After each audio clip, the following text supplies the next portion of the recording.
Je reçois encore une femme très très forte ici au studio Denise Lécuyer. Vous la connaissez, elle était toujours avec moi à la chronique RH.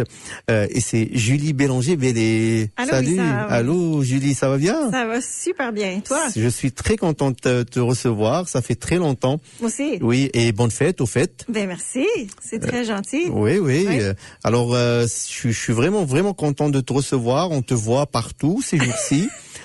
Sur les réseaux et les gens qui nous écoutent. J'espère que vous suivez les réseaux sociaux de Rebellious Consultation d'abord, RH Consultation, c'est toi la fondatrice de cette entreprise. Et maintenant, il y a un nouveau, on va dire, je ne sais pas si on peut le considérer comme un nouveau concept, une nouvelle idée, une nouvelle communauté qui va se former. Et tu es à la base de ça et tu es à l'initiatrice de cette belle initiative qui s'appelle Repère RH. Oui. Alors... Oui, on croise les doigts. Oui. C'est demain le lancement. Le lancement officiel. C'est demain, mais ça l'a pris son envol. on est chez Envol. Ça a pris son envol depuis le mois de février. Alors, on est en plein lancement en ce moment, mais le lancement officiel symbolique, c'est demain. Le mois de mars, c'est le mois de la francophonie et je tenais à faire le lancement de cette initiative-là pendant le mois de mars. Pour ça. Alors ma première question qui vient, que les gens tous qui nous écoutent aimeraient savoir, c'est quoi Repère RH? C'est quoi exactement? Ben, c'est une communauté francophone professionnelle, donc la première communauté professionnelle francophone au Manitoba, pour aider toute personne qui porte la fonction RH sur ses épaules, si on peut dire. Alors, au début, j'avais germé l'idée en m'inspirant d'une collègue qui habite au Québec, qui a lancé quelque chose de similaire, mais c'était pour les professionnels RH, donc des gens qui ont fait leurs études en ressources humaines au Québec. Et il y en a comme 2000, disons, là, qui font partie de l'ordre au Québec. Puis là, ben, j'étais revenue au Manitoba après cette conférence-là, puis j'étais comme, l'idée est géniale, comme il y a une application sur différentes plateformes que je pouvais essayer. Puis finalement, j'ai choisi une plateforme qui s'appelle Heartbeat, qui est une plateforme informatique, là, technique pour les communautés. Alors, tout ça pour dire que mon idée a germé en réalisant qu'on avait des réalités ici en minorité linguistique pour appuyer les personnes qui appuient la fonction, qui appuient et qui gèrent et qui travaillent en ressources humaines. Les personnes, les organismes et tout ça. Les leaders, les directeurs. Les gestionnaires, les personnes sur les conseils d'administration. Puis je m'étais rendu compte que c'est ça, on n'a pas assez nécessairement de professionnels en ressources humaines qui font partie de l'ordre au Manitoba, qui sont purement francophones. Mais c'était pour viser ces gens-là au début, alors ça s'est élargi. OK. Alors ces gens-là, Julie, quand tu les vises, bien sûr, ça vient d'un besoin du manque de ressources ou de repères. On est dans un repère ou de référence en ressources humaines francophones. Parce qu'on parle toujours de burn-out pour les travailleurs, mais on parle jamais des gens qui gèrent ces travailleurs. C'est pas évident tous les jours. C'est extrêmement bien dit. Qui soutient l'humain, qui prend soin de l'humain? Oui, donc, absolument.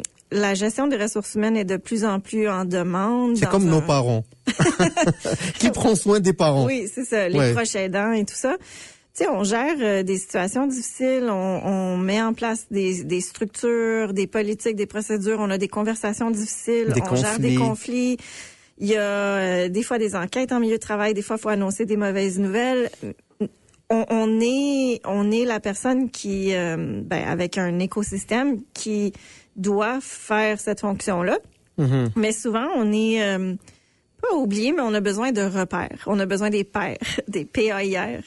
On a besoin du soutien de nous-mêmes. Et donc, faut pas oublier ça qu'on est humain avant tout. Puis pour prendre l'humain, il faut prendre soin de nous comme humains.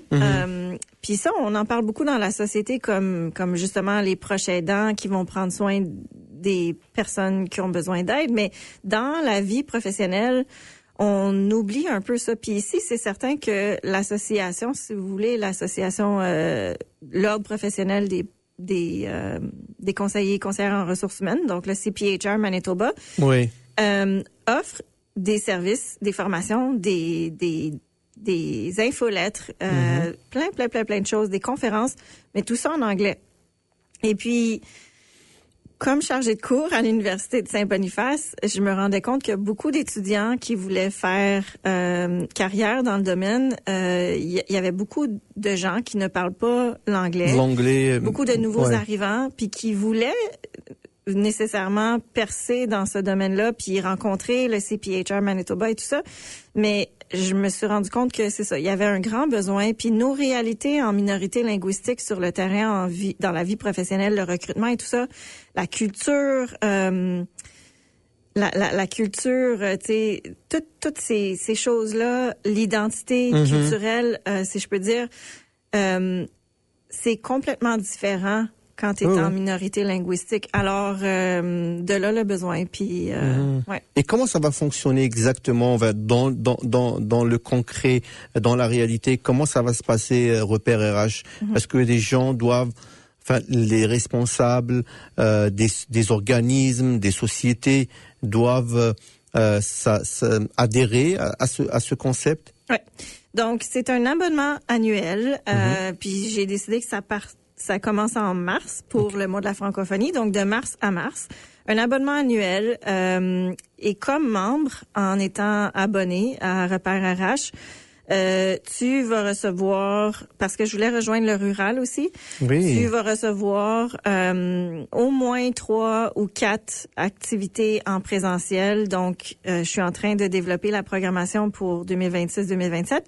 Des invités qui vont venir présenter sur différents sujets dans le monde professionnel des ressources humaines ou du travail comme tel, en français. Et la plateforme, alors ça, c'est la nouveauté. Et puis c'est ça qui va rejoindre plusieurs personnes qui ne peuvent pas nécessairement se déplacer. C'est accessible et tout ça. Donc, sur ton téléphone, tu as une application.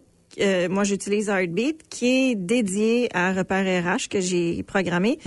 Et là, il y a plein d'espace là-dedans, parce que comme membre, tu vas recevoir l'invitation pour rejoindre.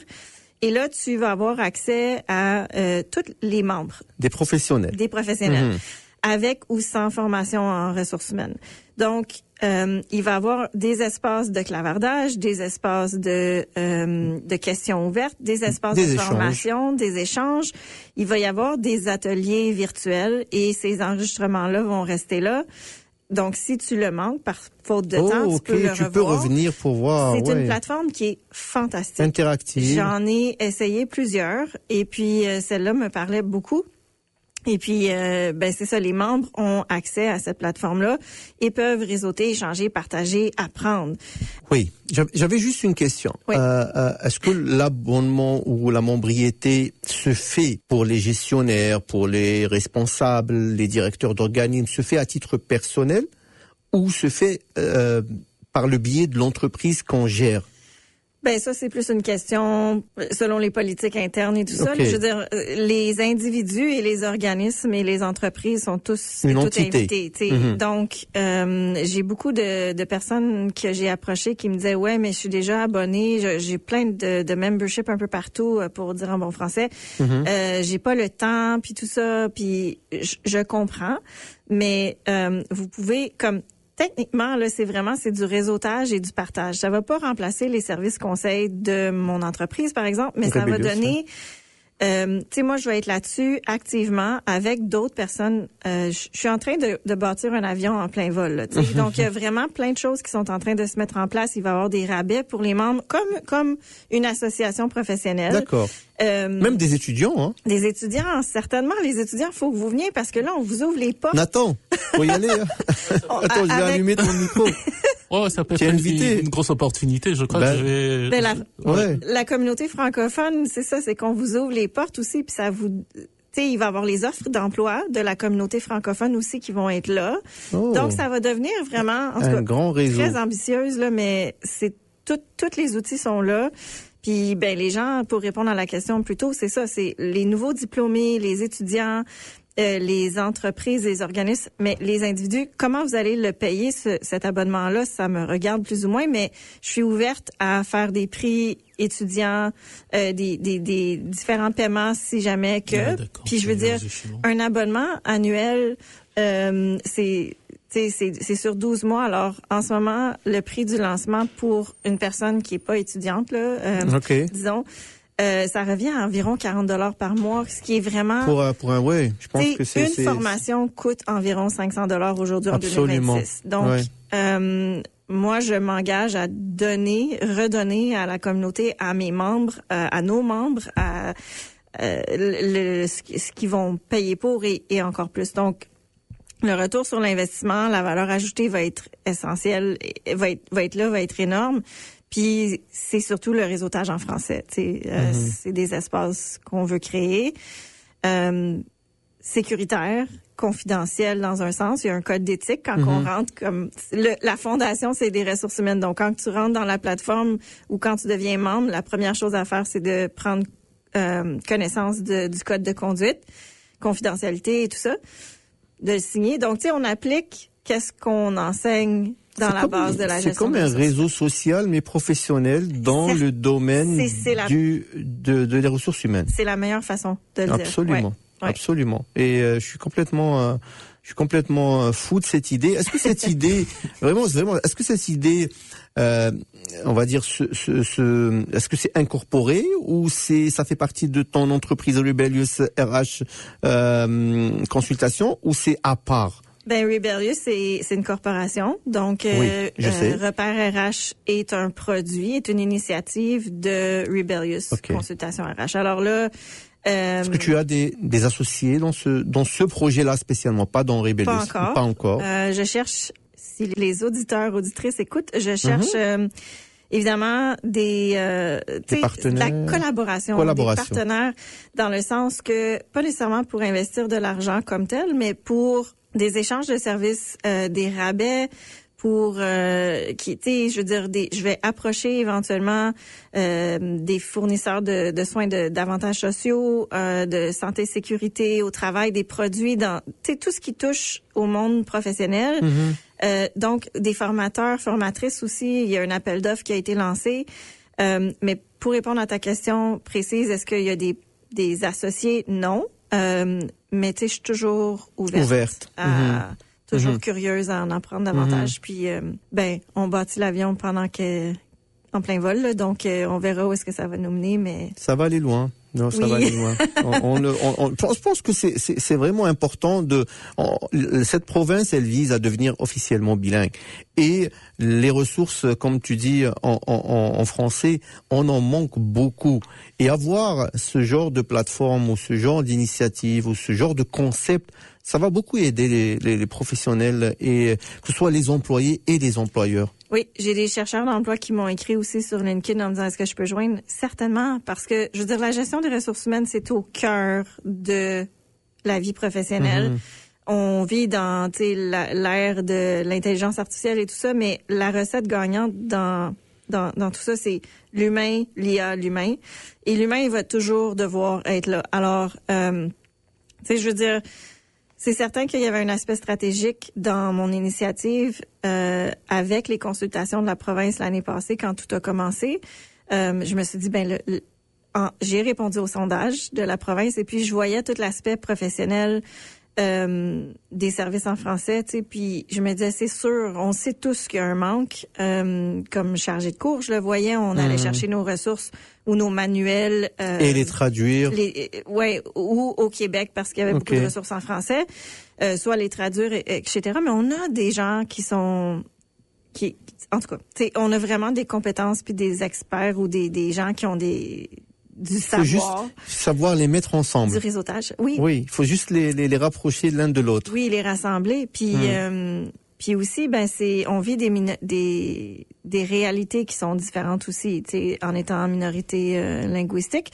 Alors, tout ça était stratégique aussi pour appuyer les efforts de la province. Puis, moi, je disais toujours, quand j'enseignais le cours d'entreprise et société ou n'importe quel cours de ressources humaines à l'Université de Saint-Boniface, je disais toujours que les entreprises ou les milieux de travail, en fait, pas les entreprises, les organismes aussi, les milieux de travail, c'est le prolongement de ce qu'on vit en société. Alors, s'il y a des changements dans la société, ça va affecter la vie au travail et vice-versa. Donc, tu sais, l'accessibilité, juste quand moi j'ai commencé il y a 25 ans, on parlait pas de consulter notre équipe quand on organisait une réunion pour voir s'il y a des végétariens ou des restrictions alimentaires. C'est vrai. Et puis là, on en parle en société.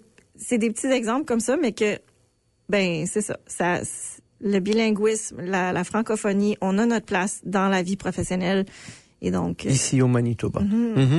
Pour terminer, on va parler du lancement officiel demain. J'ai vu dans tes réseaux qu'il va y avoir quand même 2 personnalités, des facilitateurs ou des modérateurs et modératrices. Il va y avoir Roxane Dupuis, qui est directrice générale adjointe de la SFM, et aussi le député Robert Loisel, qui sera présent également. À quoi on peut s'attendre pour cette journée? Et puis même les non-membres sont invités également. Oui. Ben le lancement, j'étais super contente de voir qu'il y avait un intérêt pour quand j'ai approché Roxane et le député Robert Loisel, parce que encore une fois, on est dans le mois de la francophonie, le mois de mars.